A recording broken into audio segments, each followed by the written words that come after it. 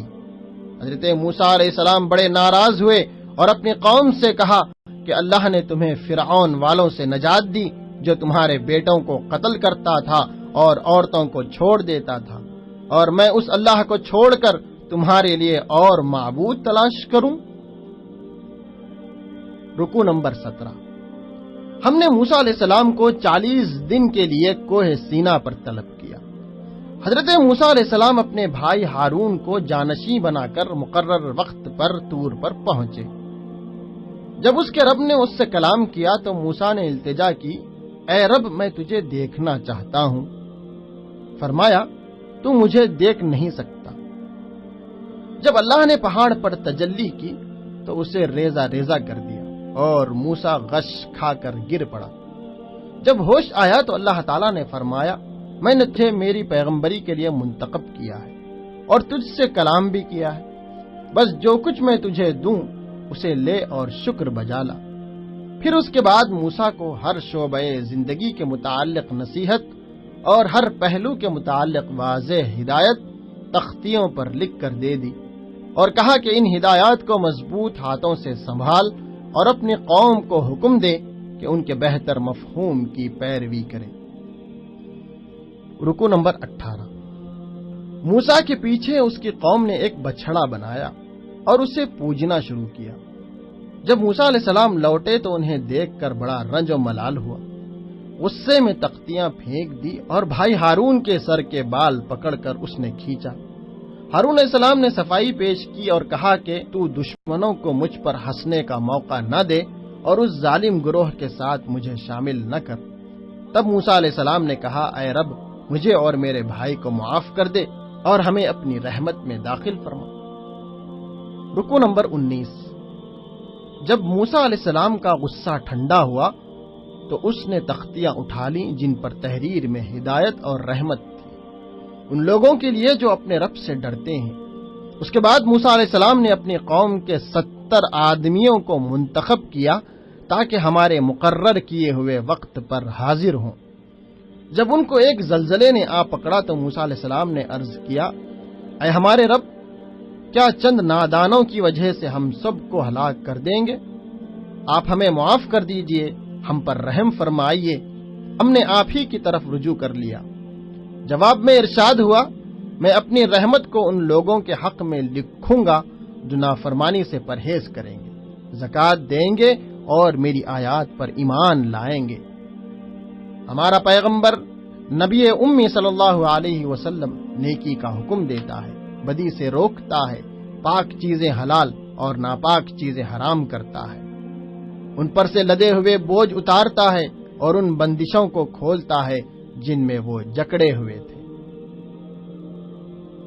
رکوع نمبر 20۔ پس ایمان والو، اللہ پر اور اس کے بھیجے ہوئے نبی امی پر جو اللہ اور اس کے ارشادات کو مانتا ہے پیروی اختیار کرو، امید کہ تم راہ راست پالو گے۔ موسیٰ کی قوم کو ہم نے 12 گھرانوں میں تقسیم کیا اور ایک ہی چٹان سے 12 چشمے ان کے لیے نکالے، بادل کا سایہ کیا اور من و سلوہ اتارا۔ لیکن جب ان سے کہا گیا کہ اس بستی میں جا کر بس جاؤ اور اس کی پیداوار سے روزی حاصل کرو اور شہر کے دروازے سے سجدہ ریز ہوتے ہوئے داخل ہونا، تو انہوں نے اس حکم کو بدل ڈالا۔ نتیجہ یہ ہوا کہ مستحق عذاب ہوئے۔ رکوع نمبر 21۔ سمندر کے کنارے جو بستی واقع تھی اس کے باشندے سبت کے دن احکام الہی کی خلاف ورزی کرتے تھے۔ ایک گروہ اس کام سے روکتا تھا، دوسرا گروہ ان سے کہتا تھا کہ تم ایسے لوگوں کو کیوں نصیحت کرتے ہو جنہیں اللہ ہلاک کرنے والا اور سزا دینے والا ہے۔ وہ جواب دیتے کہ ہم صرف اللہ کے حضور معذرت پیش کرنے کے لیے نصیحت کرتے ہیں اور اس امید پر کرتے ہیں تاکہ یہ لوگ نافرمانی سے بچیں۔ جب اللہ کا عذاب آیا تو ان لوگوں کو جو برائی سے روکتے تھے اللہ نے بچا لیا، باقی سب کو بندر بنا دیا۔ تمہارے رب نے اعلان کر دیا کہ وہ قیامت تک ایسے لوگ بنی اسرائیل پر مسلط کرتا رہے گا جو ان کو بدترین عذاب دیں گے۔ اس کے بعد ان کے ایسے ناخلف جانشین ہوئے جو کتاب الہی کے وارث ہو کر اسی دنیا کے فائدے سمیٹتے رہے اور اس بات کی توقع کرتے رہے کہ انہیں معاف کر دیا جائے گا۔ جو لوگ کتاب کی پابندی کرتے ہیں اور نماز قائم کرتے ہیں، ایسے نیک کردار لوگوں کا اجر ضائع نہیں کیا جائے گا۔ رکوع نمبر 22۔ اللہ نے آدم کی تمام ذریت کو جمع کر کے پوچھا تھا، کیا میں تمہارا رب نہیں ہوں؟ انہوں نے کہا، آپ ہی ہمارے رب ہیں، ہم اس کی گواہی دیتے ہیں۔ یہ ہم نے اس لیے کیا کہ کہیں قیامت میں تم یہ نہ کہہ دو کہ ہم اس بات سے بے خبر تھے، یا یہ نہ کہنے لگو کہ شرک کی ابتدا تو ہمارے باپ دادا نے ہم سے پہلے کی تھی، ہم تو بعد میں ان کی نسل میں پیدا ہوئے، پھر ہمیں اس قصور میں کیوں پکڑا جائے؟ جو شخص اللہ کی آیات کا علم رکھتا ہو پھر بھی خواہش نفس ہی کے پیچھے پڑا رہا ہو، اس کی مثال اس کتے کی سی ہے جو اپنی زبان لٹکائے گھومتا ہے۔ اور جن و انس جن کا مقدر جہنم ہے، ان کے پاس دل ہیں مگر وہ ان سے سوچتے نہیں، آنکھیں ہیں مگر وہ ان سے دیکھتے نہیں، کان ہیں مگر وہ ان سے سنتے نہیں، یہ جانوروں کی طرح ہیں بلکہ ان سے بھی زیادہ گئے گزرے۔ رکوع نمبر 23۔ وہ لوگ جنہوں نے ہماری آیات کو جھٹلا دیا ہے، انہیں ہم بتدریج ایسے طریقے سے تباہی کی طرف لے جائیں گے انہیں خبر تک نہ ہوگی۔ کیا ان لوگوں نے زمین و آسمان کے انتظام پر کبھی غور نہیں کیا؟ جو چیزیں خدا نے پیدا کی ہیں آنکھیں کھول کر نہیں دیکھیں؟ کیا یہ بھی انہوں نے نہیں سوچا کہ شاید ان کی مہلت زندگی پوری ہونے کا وقت قریب آ گیا ہو؟ جس کو اللہ رہنمائی سے محروم کر دے اس کے لیے پھر کوئی رہنمائی نہیں۔ اے نبی صلی اللہ علیہ وسلم، ان سے کہو کہ میں اپنی ذات کے لیے کسی نفع و نقصان کا اختیار نہیں رکھتا، اللہ ہی جو کچھ چاہتا ہے وہ ہوتا ہے۔ اگر مجھے غیب کا علم ہوتا تو میں بہت سارے فائدے اپنے لیے حاصل کر لیتا اور مجھے کبھی کوئی نقصان نہ پہنچتا۔ میں تو محض ایک خبردار کرنے والا اور خوشخبری سنانے والا ہوں۔ رکوع نمبر 24۔ میاں بیوی نے رب سے دعا کی کہ اگر تو نے ہم کو اچھا سا بچہ دیا تو ہم تیرے شکر گزار ہوں گے، مگر جب اللہ نے ان کو ایک صحیح سالم بچہ دیا تو وہ دوسروں کو اللہ کا شریک ٹھہرانے لگے۔ تم لوگ اللہ کو چھوڑ کر جنہیں پکارتے ہو وہ تو محض بندے ہیں جیسے تم بندے ہو، وہ دعاؤں کا جواب نہیں دے سکتے۔ کیا یہ پاؤں رکھتے ہیں کہ ان سے چلیں؟ کیا یہ ہاتھ رکھتے ہیں کہ ان سے پکڑیں؟ کیا یہ آنکھ رکھتے ہیں کہ ان سے دیکھیں؟ کیا یہ کان رکھتے ہیں کہ ان سے سنیں؟ جنہیں تم خدا کو چھوڑ کر پکارتے ہو نہ وہ تمہاری مدد کر سکتے ہیں اور نہ ہی خود اپنی مدد ہی کرنے کے قابل ہیں۔ اے نبی صلی اللہ علیہ وسلم، نرمی و درگزر کا طریقہ اختیار کرو، معروف کی تلقین کرو، جاہلوں سے نہ الجھو، اگر شیطان اکسائے تو اللہ کی پناہ مانگو۔ جب یہ قرآن تمہارے سامنے پڑھا جائے تو اسے توجہ سے سنو اور خاموش رہو، شاید کہ تم پر بھی رحمت ہو جائے۔ سورۃ الانفال، رکوع نمبر 1۔ پس تم لوگ اللہ سے ڈرو، اپنے آپس کے تعلقات درست کرو، اللہ اور اس کے رسول کی اطاعت کرو اگر تم مومن ہو۔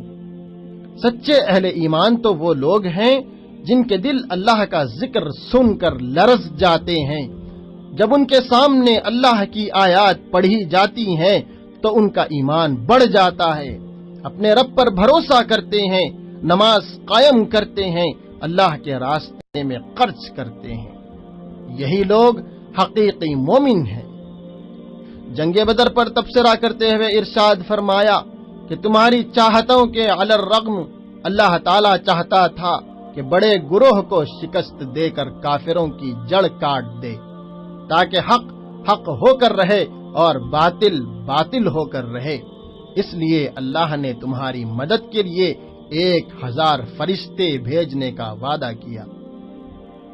رکوع نمبر 2، اللہ تعالیٰ نے رات کو تم پر پانی برسایا تاکہ تمہیں پاک کرے اور تمہاری ہمت باندھا اور تمہارے قدم جما دیے۔ جب میدان گرم ہوا تو تمہارا رب فرشتوں سے کہہ رہا تھا کہ تم کافروں کی گردنوں پر ضرب اور جوڑ جوڑ کر چوٹ لگاؤ۔ اے اہل ایمان، جب تم لشکر کی صورت میں کفار سے دو چار ہو تو ان کے مقابلے میں پیٹ نہ پھیرو۔ جو ایسا کرے گا اللہ کے غضب میں گھر جائے گا۔ میدان جنگ میں جنہیں بھی قتل کیا گیا انہیں دراصل اللہ ہی نے قتل کیا اور کنکر بھی اللہ ہی نے پھینکے۔ اللہ کافروں کی چالوں کو کمزور کرتا ہے۔ کافروں سے کہا گیا کہ آئندہ اگر ایسی حماقت کرو گے تو اللہ بھی اسی سزا کا اعادہ کرے گا۔ تمہاری بھاری جماعت تمہارے کام نہ آ سکے گی۔ اللہ مومنوں کے ساتھ ہے۔ رکوع نمبر 3، اے اہل ایمان، اللہ اور اس کے رسول کی اطاعت کرو۔ یقیناً خدا کے نزدیک بدترین قسم کے جانور وہ بہرے گونگے لوگ ہیں جو عقل سے کام نہیں لیتے۔ اے اہل ایمان، اللہ اور اس کے رسول کی پکار پر لبیک کہو جبکہ رسول تمہیں اس چیز کی طرف بلائے جو زندگی بخشنے والی ہے، اور بچو اس فتنے سے جس کی شامت مخصوص طور پر صرف انہی لوگوں تک محدود نہ رہے گی جنہوں نے تم میں سے گناہ کیا ہو۔